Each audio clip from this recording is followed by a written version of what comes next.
Good morning guys, it's Christina here. I hope you're having the most amazing day ever. Today is a butter fast day. So I'm going to be just eating butter. I will be having broth with that butter, as well as just eating butter. So that's my goal for today, is to consume butter as my food source and test and see how my body responds to that. Alright, here we go. Okay. So if you don't know already, I'm traveling Australia with my family. Some places we have really great camp kitchens, some places we don't. So sometimes I'll make stuff and sometimes I'll buy it. So today we're having this. And yes, there's some not so fabulous stuff in it, but this is going to be my broth for today.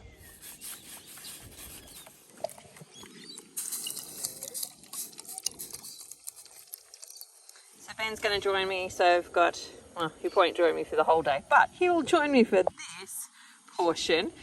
So I've got enough in there for the both of us. While I am waiting for that to heat up, I have got myself some electrolytes in here. I've got the Element one. I'm trying it out and testing it out and seeing what I think of it and what I like. So I've also got some iodine and some zinc in here today because I did wake up with a bit of a headache. I didn't have a really great night's sleep. So one of the things that I talk to my participants about is that your fasting blood glucose is not as much about what you eat and more about, like, a long-term eating it is, but short-term, like what I ate yesterday is less likely to affect my fasting blood glucose than stress or what I've eaten over the last 3 months, for example. And so mine this morning was elevated at 8.3, which is totally not good, but I had a really broken sleep. Our dog had diarrhea and woke up many, many times last night. And where we currently are, we're like right next to the bathroom. So the lights there kind of shine through and it keeps tricking me that it's morning already because like it's light.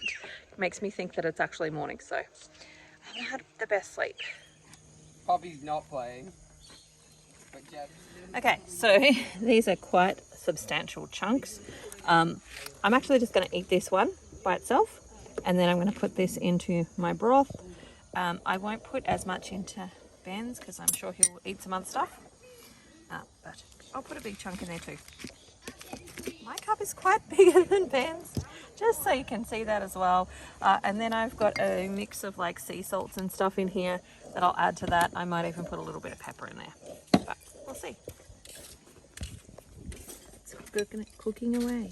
Oh, it's just heating up, really. Okay. Does remind me of Can I try? A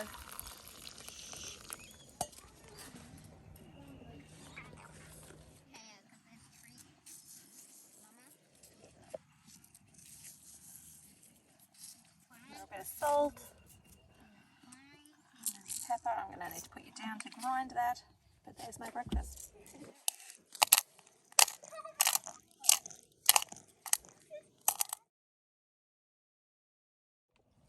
Okay, beef broth with butter, salt and pepper for breakfast. Here we go. Tastes delicious, by the way.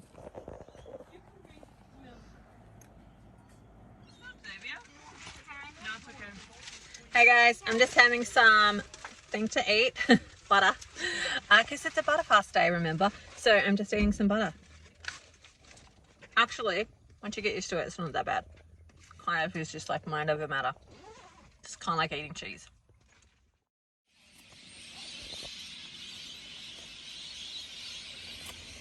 That is the bats you can hear in the background.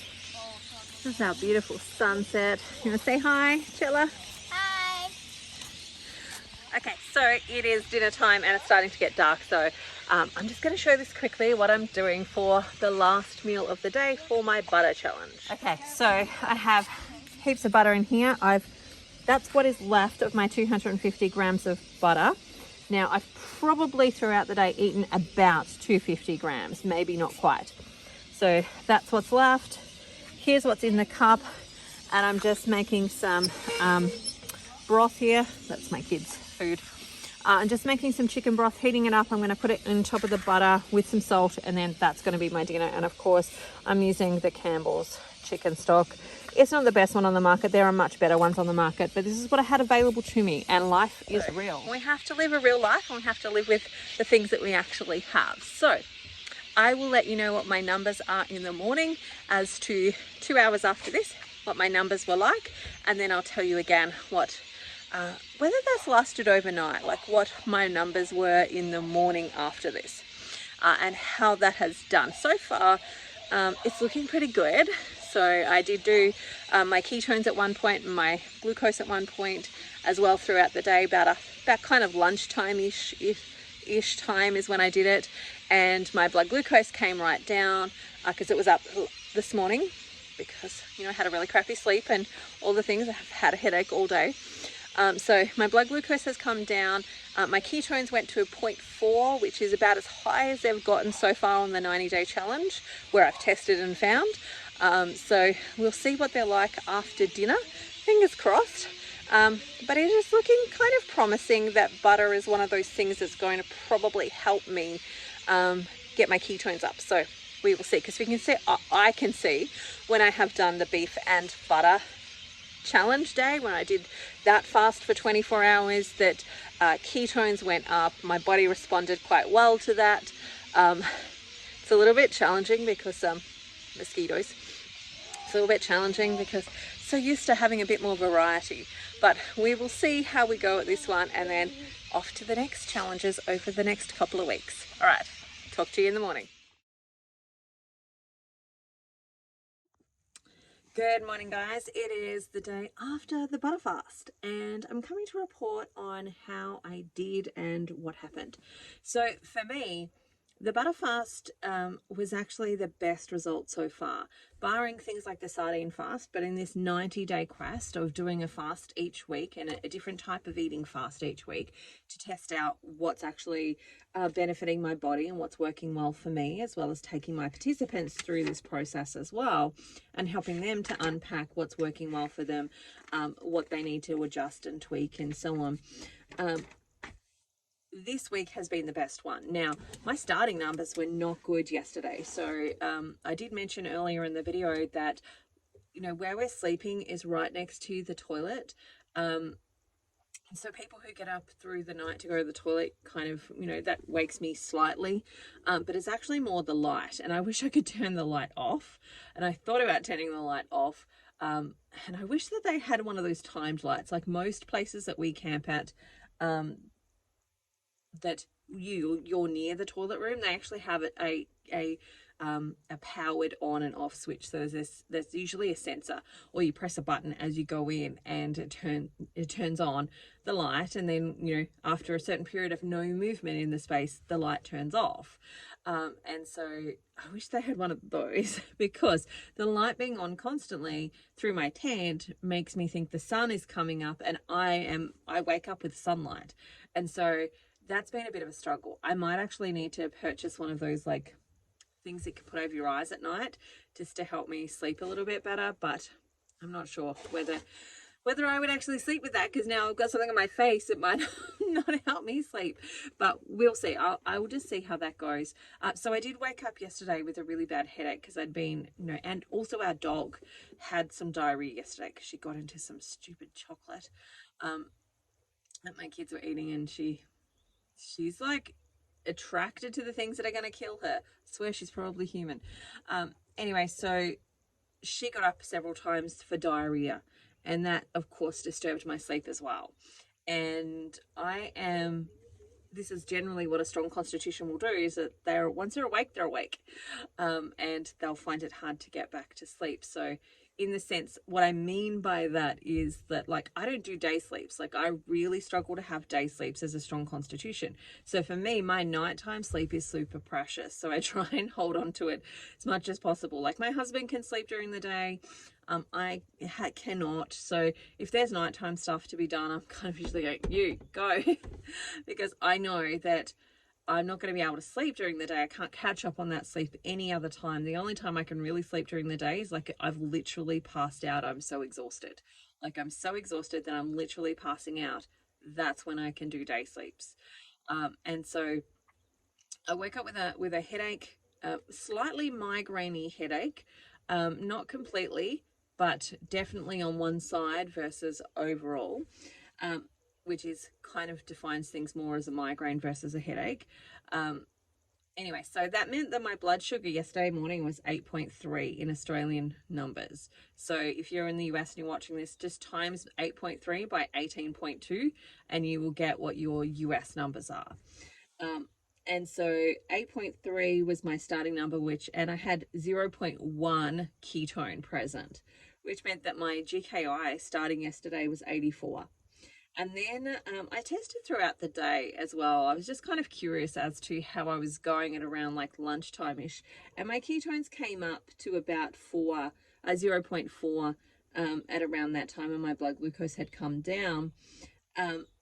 So I've got my notes here, which is why I'm looking over here. I've got my little book with all my notes in it about how I was going. So my blood glucose came down at around at that lunchtime-ish time that I tested, and my GKI score at that point was 13.5, sorry.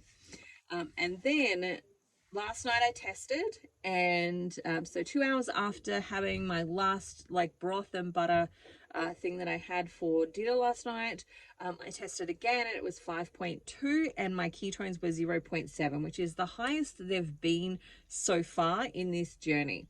Now, it's not the highest they've been ever in my whole carnivore experience. Sardines, they were much higher in that for the 3-day fast. I'd have to look back and see what they were like for just the 24-hour sardine fast that I did. But certainly for the 3-day fast, they did get a lot higher, because my GKI score got down to 3 point something. So I almost got to that place that I'm like gunning for my clients to get into. So what was it? I didn't have ketone strips that day by the looks of it, so I didn't actually test what my ketones were, but my blood glucose was really down after that, and so did my weight. Came down a lot after the 24-hour one.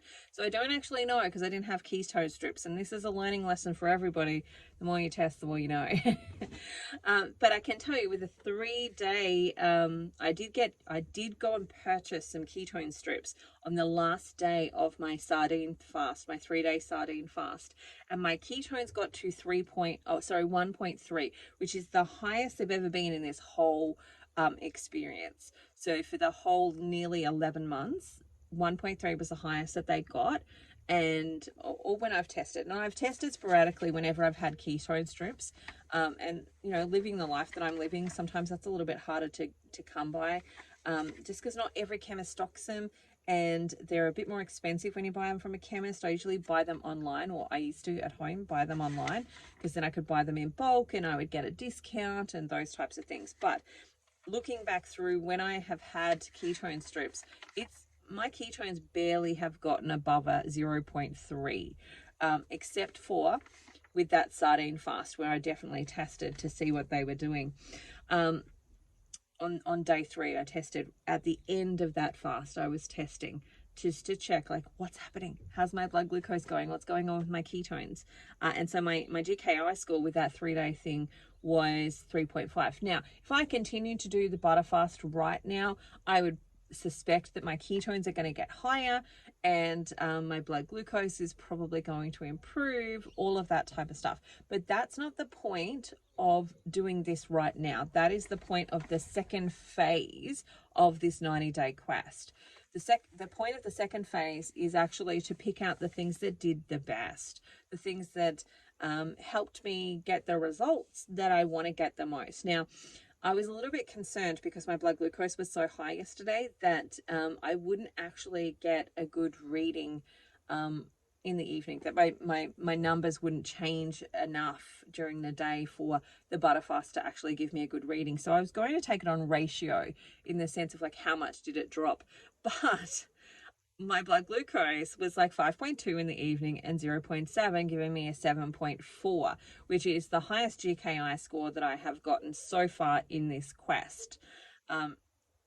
So I've had clearly much higher GKI scores, but the lowest GKI score of 7.4 was last night from the butter fast. Now, I tested again this morning.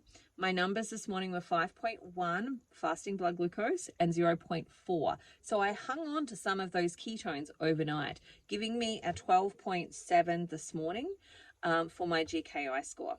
Now, again, if I continued with the butter fast, then I might suspect that those numbers would come up and I would probably get into that ketosis state. But again, it's not the goal of this phase of it. The goal is to test out things. So next week there's a different fast that we'll be doing. The week after that there's another fast that we'll be doing. And it might be, I can't remember, I think we've got the sardine fast to go and the broth fast to go. And so 2 more fasts to go, and then what we're going to do is start to tweak those by extending those fasts for different time periods and playing around with time periods of the ones that do the best for us and help us the best. Now, the other benefit of this is actually looking at things like the fat fast got me down to 16.3 on the GKI score, but beef and butter got me to 13.7. And so my suspicions there is likely to be that butter is actually a really good thing for me in stimulating ketones for my body. And so I'm probably going to continue to add lots of butter to my food throughout the rest of this. But the goal is that I've got a variety of things to choose from, because if I have to do a 3-day sardine fast or alternate day sardine fast for the next 3 months, I'm gonna find that really challenging because I don't love sardines that much. I can do them with short time periods. I can do them, right? And so what I want is not just to have one thing that I can use to help me get into ketosis and keep, dropping that insulin and knocking the insulin tap off and turning it down. What I want is multiple things that I can use so that I can go, okay, I know beef and butter does a really good day. I cannot fathom doing a sardine fast today. I'm going to go with beef and butter today and just keep it at that. No cheese, no any other dairy, just the beef and the butter. And even the fat fast gave me some good results. It didn't give me as good a result. So the fat fast gave me a GKI score of 16.3, but not as good as the 7.4. And so I may go, you know what, I can do a fat fast today, and I can mentally come at that. And so sometimes we've got to really play with what we can mentally do as well as what we can emotionally do and what is actually physically beneficial for us. And so that's why I'm doing this as well. To see what actually gets things moving, test and trial stuff out, looking at that GKI score, which is that space where we're getting into nutritional ketosis. We're getting into autophagy at that phase where our body is actually doing the cellular repair. And this for me is one of the things that I love, that for my older patients who can't afford to lose muscle, because as you age, muscle is a prized possession, so to speak, and we want to keep as much muscle on them as possible. They don't have to do a water fast, or they don't have to go without food to be able to get into autophagy. We just have to get them to eat in a specific way so that they're not losing any of their muscle, and we're just stimulating that process of autophagy for them. And that's where things like the sardine fast, or even like mixing up your seafoods, and I spoke about this with my group the other night, where I was talking about how, because some of them really hate the idea of the sardine fast as well, and so what I was doing was speaking to them about, I really want you to try a 24-hour sardine fast. Just 24 hours and see what happens with your GKI score. After that, we can have a little play around with seeing if different types of fish are also going to give you those results. And, we might play around with a little bit of tuna. I wouldn't do tuna every single day. Like, I wouldn't encourage someone to do a 3-day tuna fast, for example, even if it gave them those results, because it's such a high mercury animal. But you could do a 3-day fast. Let's say tuna gave you the same or similar results to sardines. You could do 1 day of tuna and you could do 1 day of sardines, or you could mix the two together so it wasn't so bad. Or you could have a look at what other fish, like more your small fish that are not deep sea fish. And this is what I said to them. If you can catch it from a pier, then it's more likely to be something that's going to be beneficial in this space. If you have to get on a boat and go out to deep sea to catch it, it's less likely to be beneficial for you in this space. And so playing around with those things after we test out the sardines and see what results we actually get is a good idea then to expand. So for example, flathead might actually achieve those results for you, and a lot more people can come at flathead than they could come at sardines. Anchovies can also be something that's beneficial, and just playing around with these different things. The challenge with anchovies is you're not likely to be able to get it in spring water. I don't know, I haven't looked, but all of the times I've seen it, it's definitely been in olive oil. Again, if you're ketovore or keto versus carnivore, then that might not be an issue for you. But it all kind of depends on where you're coming from. And so playing around with these things and actually investigating what's going to actually be beneficial is the whole point of it. And so that's where I am at the moment. The butter fast has been the best so far. It's created the best results so far. I'm really pleased with the results. I'm not like super looking at the weight because I know that, you know, with the stress overnight last night or the night before, that my weight's going to be slightly different. And so what happened? I lost nearly a kilo last night. So 900 grams is what I lost last night. From yesterday's weight till this morning's weight was 900 grams down to kilos. That'd be like, oh my gosh, there's no me anymore. Anyway, 900 grams down. So that's a really good loss as well. But I'm not looking at the weight so much at this point in time. The weight is the thing that will come after this. After this experimental phase is when the looking at the weight and seeing that progressively come down will be the thing that I will be looking at. But right now, that's not the focus. The focus is what's happening with the blood chemistry of the GKI and helping us to remove that insulin tap. Because if your insulin is high, you cannot lose weight. If your insulin is high, you can gain weight. And so turning that tap off is actually just by proxy going to actually resolve the weight issue in the sense of losing the weight. And so it will help with that, because we might need to play around a little bit more then with some ratios. But for majority of people, turning that off means that they can at least get into fat burning mode. All right, that's where I'm at right now. I hope you have the most amazing day ever, and I look forward to chatting to you again soon. If you haven't tried the butter fast, give it a go. See what you think. And you could certainly be far more creative than I have been. Like, you know, you guys know my living arrangements. I've got a camp stove. There is a kitchen here with a fridge, so I could have gone and made brown butter, but you know what? I just couldn't be bothered. Now that I know that it's created good results, next time I might actually do that. So I might use things like the element salts to actually make some tasty butter bites. I might actually do some things like that, but for right now, I didn't want to. But definitely go be more creative. Whip up some butter and do some things like that to make it more interesting for you. All right, that's it for me today. Goodbye. I hope you have the most amazing day, and I will talk to you again soon.